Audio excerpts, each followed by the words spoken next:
Today, we're going to learn how to drill the perfect pocket hole. Now, we're going to take a look at 3 different methods. So the first method is drilling it out. Now, you're going to take a drill bit that's the thickness of the screw. You're going to drill down a little bit, set your angle, and then drill all the way through. And then you're going to take a drill bit that's a little bit thicker than the head of the screw. You're going to drill down a little bit, set your angle, and then drill through. But you're not going to drill all the way through. This just creates the shelf for the head of the screw to sit up against that will help pull the material tight. Second method is to toenail the screw, and you're going to do this by doing the same thing. You're going to screw into the wood a little bit, then you're going to set your angle and then sink your screw all the way through. Now this can cause your wood to crack, but in a pinch, this is a great way to secure some material. The last method to create the perfect pocket hole is to actually use a gauge like this. So this one's made by Kreg. And if we open up the kit, you'll see that it comes with the gauge itself, comes with a drill bit, a 6-inch bit, a multi-tool, and a clamp guard. Now the first step to using this is to take this multi-tool. It actually has a thickness gauge. You're going to measure the thickness of your material. As you'll see, there's 3 different settings. Then you're going to set the thickness on the gauge itself.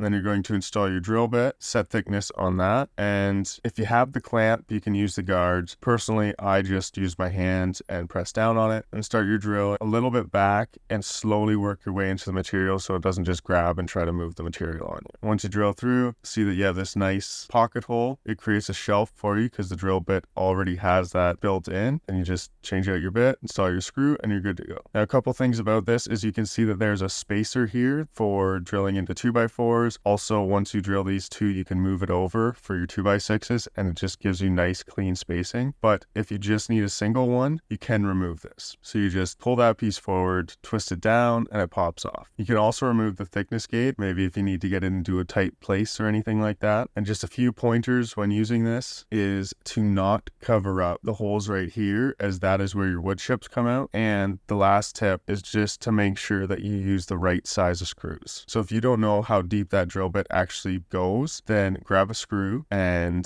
sink it all the way down, and then you'll have an idea of how far that screw is going to stick out, and just make sure that it's going into your material, not out the other side. Hope you enjoyed the video. Thank you very much for watching, and I hope that you learned something new. Hope to see you in the next one.